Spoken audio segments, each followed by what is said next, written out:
Bienvenidos al podcast del ICVA, Instituto Cardiovascular, un espacio donde exploraremos los últimos avances en medicina cardiovascular. En cada episodio contaremos con la participación de expertos del ICVA, quienes compartirán su experiencia, investigaciones y recomendaciones para el manejo de la enfermedad cardiovascular. En estas series no solo buscamos transmitir conocimiento, sino generar un espacio de reflexión, debate y aprendizaje práctico. Bienvenidos al podcast del ICVA, Instituto Cardiovascular. Soy Alberto Luis de Lima, director médico del ICVA, continuando con nuestro plan, con nuestra forma de comunicación con nuestros amigos, colegas, tratando de llevarles la última información en medicina cardiovascular. Como siempre, y en estos episodios tratamos de generar los temas de máxima actualidad, y esta oportunidad vamos a traer un tema también sumamente de la diaria, en la parte que hacemos, los que hacemos ambulatorio, y tiene que ver con el tratamiento de los pacientes con estenosis aórtica entre 45 y 75 años. Es como que ya vamos siendo más específica. Para este tema tengo el gusto enorme de poder compartir este podcast con la doctora Marcia Cortés. Con Marcia nos conocemos hace muchos años, ella es médica cardióloga, ha hecho todo el entrenamiento acá en el ICVA en temas de cardiología clínica y de imágenes cardiovasculares, y tiene un foco especial desde el punto de vista académico en esto que vamos a hablar, que tiene que ver con las valvulopatías.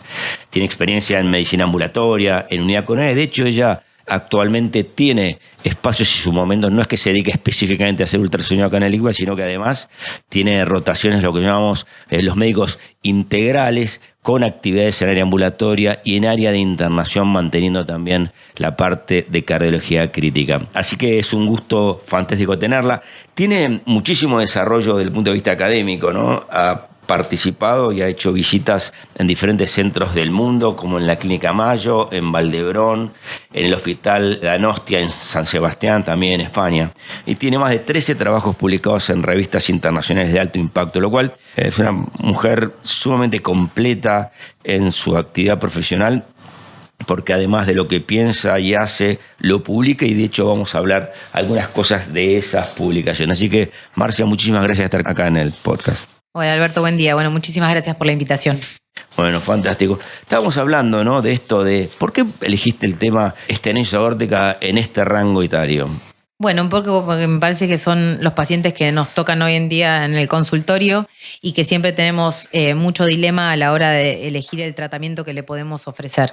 Me parece que en estos pacientes el tratamiento individualizado es el que mejor se adapta a cada paciente, y para eso tenemos que tener muchos conocimientos respecto a las alternativas terapéuticas con las que contamos. Sí, Marcia, habíamos dicho, como para arrancar, TAVI versus cirugía en menores de 65 años. Bueno, como te contaba, hay un trabajo muy interesante que se publicó en el Journal of Thoracic Surgery en el 2025, en el que compararon estos pacientes, TAVI versus cirugía en menores de 65, con un seguimiento prolongado, más de 8 años. Y lo primero que ellos destacan es esto de que ha aumentado la cantidad de pacientes que se tratan con TAVI respecto a cirugía, incluso llegando a ser más las TAVIs que las cirugías desde el año 2021. Y lo que llama la atención cuando ellos analizan esos resultados es que los pacientes que fueron a TAVI tienen mayor mortalidad y mayor incidencia de marcapasos, con más del doble, digamos, de incidencia. Más en TAVI. Que los pacientes que van a cirugía. Entonces llama la atención que se siga decidiendo de esa manera, sobre todo en Estados Unidos, como que la tendencia en pacientes de más de 65 años seguro, pero también en más jóvenes, es a poner TAVI. Interesante, ¿no? Cómo van apareciendo datos.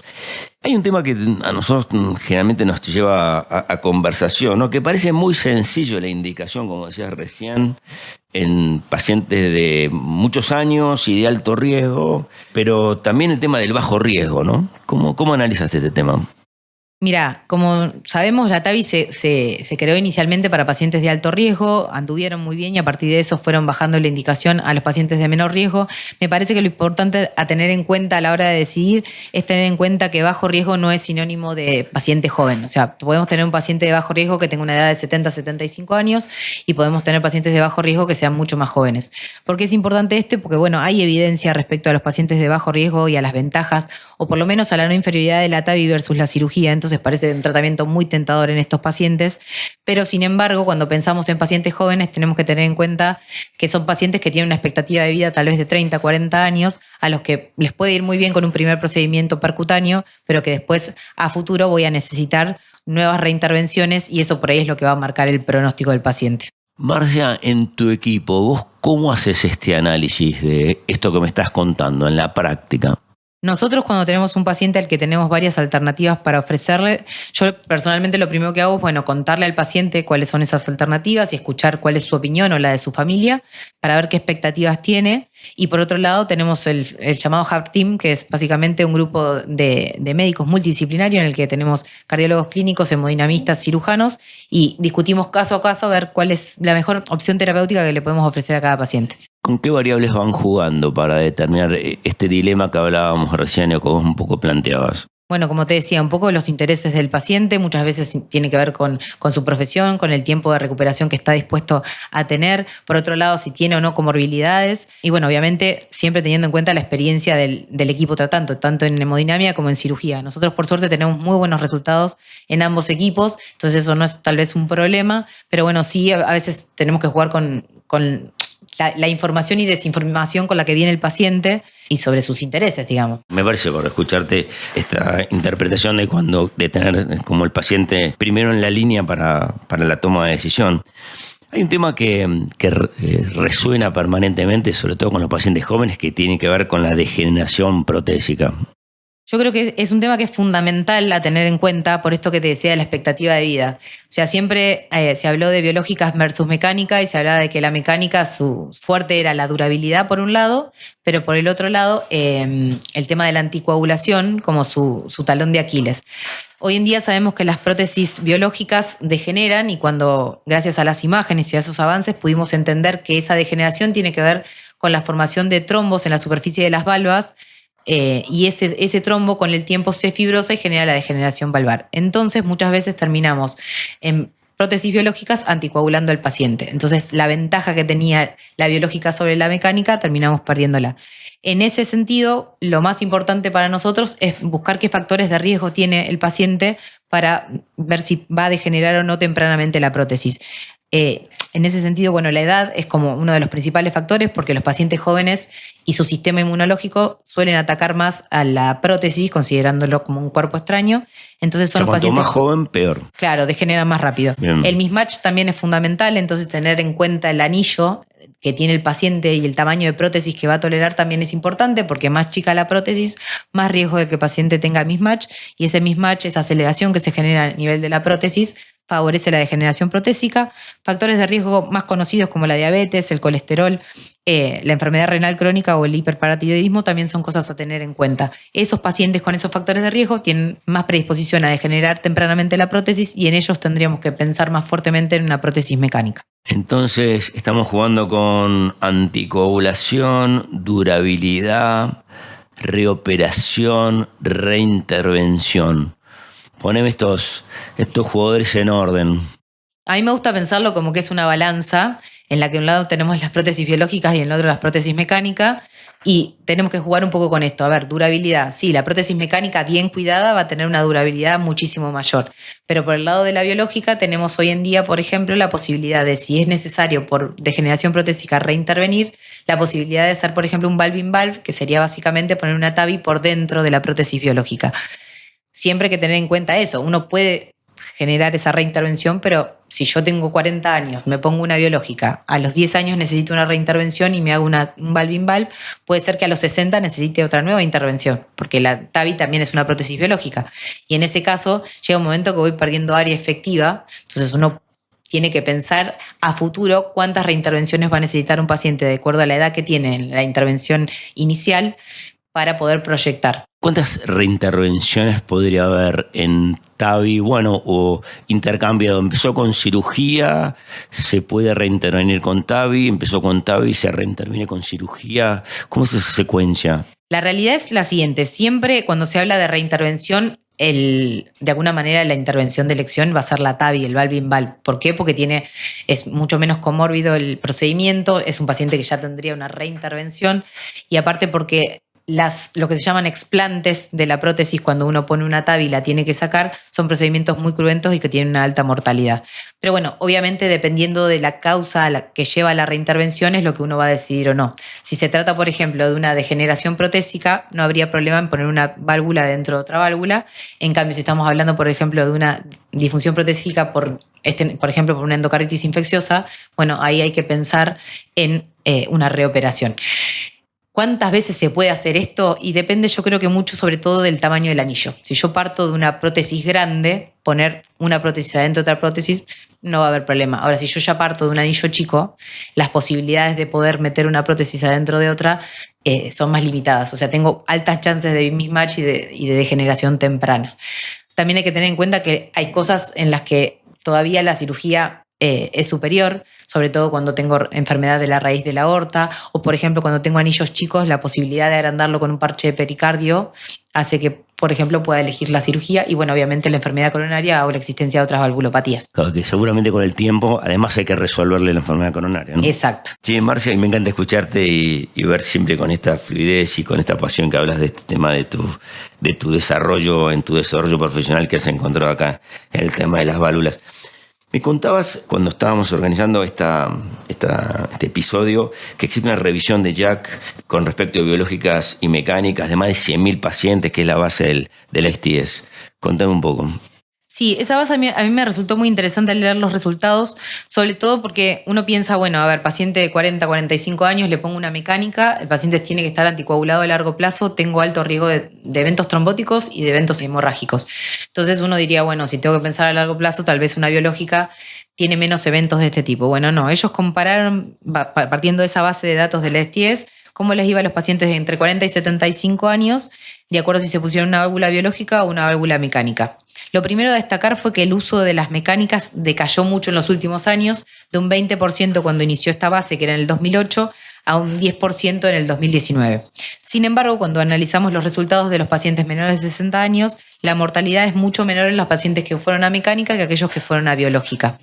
Y mucho de esto puede tener que ver precisamente con esto que hablábamos de requerir reintervenciones por la degeneración de la prótesis biológica. Básicamente, la conclusión de ellos fue que en los pacientes menores de 60 la recomendación sigue siendo las prótesis mecánicas frente a las biológicas. ¿Y cómo llevas esto en tu práctica de todos los días? Bueno, nosotros, obviamente, como yo te decía, a mí viene un paciente joven, yo le cuento cuáles son las alternativas, le cuento cuáles son los pros y los contras de cada una de las alternativas que nosotros podemos ofrecerles, siempre sobre todo recalcando esto de que ya no es la válvula mecánica anticoagulación sí, la válvula biológica anticoagulación no. Me parece que muchas veces siempre la elección pasaba por ahí y a mí me parece importante recalcar que muchas veces las prótesis biológicas, sobre todo en pacientes jóvenes, terminan requiriendo anticoagulación y en ese sentido pierden la ventaja respecto a la mecánica. Obviamente también tengo en cuenta, por ejemplo, si es mujer, si tiene deseo de maternidad, si es hombre, si hace algún deporte que por ahí lo pone en riesgo, o si tiene una profesión que ¿Como también... vos? ¿A vos te gusta me pones en riesgo también? Bueno, yo siempre digo lo mismo. Si a mí Lo me pasara... estamos haciendo como autorreferencial, pero es verdad. Bueno, es que es un tema porque yo me pongo en el lugar del paciente. Yo tengo 36 años. ¿Qué pasa? Si yo... Te gusta tirarte en parapente. Yo soy de los deportes extremos y si yo tuviera que intervenirme, la verdad que no sé si sería una decisión fácil para mí. A mí me parece como fundamental y creo que nosotros como médicos cardiólogos tenemos esa tarea, brindarle al paciente toda la información que tenemos y en base a eso que el paciente y su familia decidan. Me parece que el paciente es el que pone el cuerpo y es el que tiene que convivir después con la prótesis mecánica en el caso de que eso sea la elección. Qué interesante, che. Hay un punto que hablábamos antes de ir a un registro que venís llevando vos adelante en los últimos años, que es trascendente, pero me gustaría abordar el tema de TAVI versus cirugía en válvula bicúspide. Sí, en realidad surge un poco a partir de tanto el año pasado, tanto las guías europeas sacaron la nueva guía de válvulas y también salió el consenso de la Sociedad Argentina de Cardiología respecto a valvulopatías. Y una de las cosas que llamó la atención es el tema de considerar en pacientes de alto riesgo quirúrgico la TAVI para pacientes con válvula bicúspide. Es polémico porque en realidad la TAVI, una de las principales características que necesitamos para elegir a los pacientes es la factibilidad anatómica. Y uno de los grandes riesgos que tenemos es cuando la distribución del calcio en la válvula no es pareja, que la prótesis quede infraexpandida. ¿Qué pasa? Las válvulas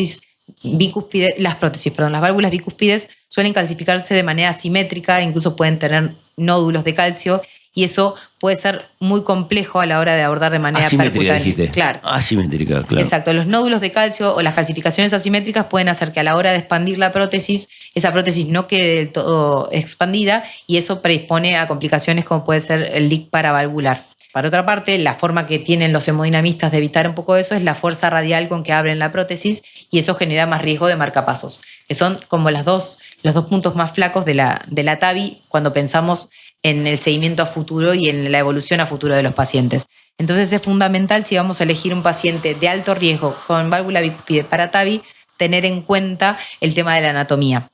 Básicamente, yo el registro que te comentaba es de junio del año pasado, que lo que hicieron fue en pacientes con válvula bicúspide comparar TAVI versus cirugía, y lo que vieron es que las TAVIs tienen menos morbimortalidad en el periprocedimiento, como es lógico, pero a largo plazo tienen mayor incidencia de marcapasos, de ACV y de mortalidad total. Entonces yo creo que para mí la TAVI en paciente con bicúspide tiene que ser como el último recurso en un paciente que no puedo intervenir y que necesito tratarle su válvula de alguna manera. Yo veo que a veces en las discusiones que yo participo en el Ateneo, pero participo como más ahí, no en la cocina profunda, pero parece que fueran más intolerantes con los leaks periprotésicos de los cirujanos que con los leaks periprotésicos de las TAVI. ¿Vos qué opinas con respecto a eso? Mira, un poco hablándote de nuestros números, que es por ahí lo que tengo más presente, la verdad que la presencia de leak en los pacientes con cirugía es muy baja. ¿Por qué? Porque los puntos se hacen punto a punto, digamos, uno al ladito del otro. En cambio, es mucho más frecuente ver leaks en los pacientes que van a TAVI. ¿Qué pasa? Generalmente los pacientes con estenosis aórtica tienen ventrículos chiquitos, hipertróficos, poco complacientes, con gran alteración de la función diastólica. Esos pacientes, cuando quedan con leak, es una sobrecarga de volumen que no están acostumbrados a tolerar. Y entonces esa presencia de leak se correlaciona fuertemente con reinternaciones por insuficiencia cardíaca y con mala clase funcional después del procedimiento. Entonces para nosotros es fundamental minimizar todo lo que podamos el riesgo de leak paravalvular. Por eso somos exigentes con uno. A ver, yo creo que en realidad la población a la que nosotros por lo menos sometemos a TAVI son pacientes más añosos que tienen estos ventrículos menos distensibles. Entonces en esos pacientes necesitamos fuertemente que intentemos minimizar el riesgo de leak paravalvular. En un paciente joven, tal vez de 40 años, un leak paravalvular leve no me va a cambiar demasiado la historia. Oh, fantástico. Y para ir cerrando, pero con la parte que más disfruto de estos episodios que tienen que ver con la información propia, ¿no? Con la construcción, tiene que ver con la construcción del conocimiento, ¿no? Y para eso, cuando juntás datos y esos datos los transformás en conocimiento, es un aporte gigante para el propio intelecto de los operadores, pero también para la comunidad médica en general. Contanos un poco sobre tu registro valvular que tenés con respecto a este tema. Bien, nosotros desde hace 5 años tenemos un registro de estenosis aórtica severa en el que incluimos a todos los pacientes que tienen este diagnóstico y los seguimos en el tiempo para ver un poco cuánto tiempo tardan desde que se hace el diagnóstico hasta que se intervienen, dependiendo de si tienen indicación o no. Y por otro lado, cuál es la elección del tratamiento que nosotros hacemos y cómo les va después de eso. Como cosa importante, por ahí charlando un poquito esto de que hablábamos de la elección de las prótesis, nosotros vimos que en los pacientes de 40 a 75 años el 93% va a cirugía y el 7% va a TAVI. Y de los que van a cirugía, un 70% elegimos prótesis biológicas y un 23% prótesis mecánicas. Bien. Que son números muy parecidos a los que están publicados.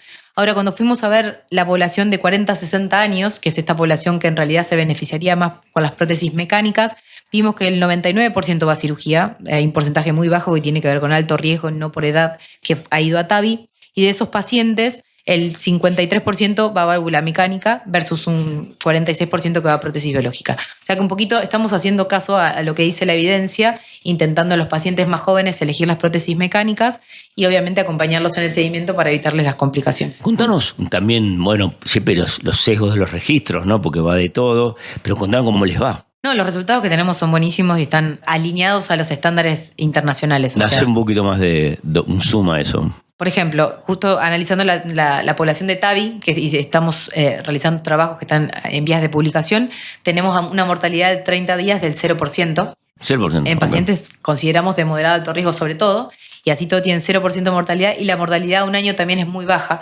es menos del 1%. En cirugía, bueno, son datos que también ya están publicados hace rato, pero lo mismo, los valores también son... Estamos hablando de cirugía solamente las recambio valvular aórtico nada más. O sea, obviamente los valores pueden variar un poco cuando se trata de cirugías combinadas, pero tenemos mortalidad menor al 1%. Bueno, fantástico. Y bueno, tenemos un poco el tema del tiempo de estos episodios y hablamos de estenosis aórtica en pacientes entre 40 y 75 años. ¿Qué mensaje final le darías a nuestro público que muchas veces después nos llena de preguntas, porque seguramente van a surgir un montón de preguntas de esta conversación para ir cerrando? Para mí lo fundamental, como te decía, es que en el momento de decidir qué tratamiento le vamos a ofrecer al paciente, lo ideal es primero tener el conocimiento de todas las alternativas terapéuticas que hay, con sus pros y con sus contras, poner esa información a disposición del paciente, de su familia, para que ese paciente pueda decidir, pero siempre haciendo hincapié en que para nosotros la mejor elección, por lo menos en menores de 60 años, sigue siendo la válvula mecánica, que con un buen seguimiento el riesgo se minimiza mucho, sobre todo en el tema de la anticoagulación, y que si la elección es una prótesis biológica, hay que considerar mucho el resto de las comorbilidades. Siempre la cirugía sigue siendo una buena opción, pero bueno, la alternativa de la TAVI, que surge como una alternativa muy tentadora, digamos. Prometedora. Claro. También tiene buenos resultados, pero bueno, esto de planificar a futuro, bueno, ¿cuántas veces el paciente se va a tener que reintervenir si le pongo una prótesis biológica? Como pensar a futuro. Bueno, Marcia, muchísimas gracias. Un placer haber compartido con vos este episodio. Gracias a vos, Alberto. Gracias por acompañarnos durante esta edición. No olviden suscribirse a nuestro canal. Nos vemos el próximo episodio.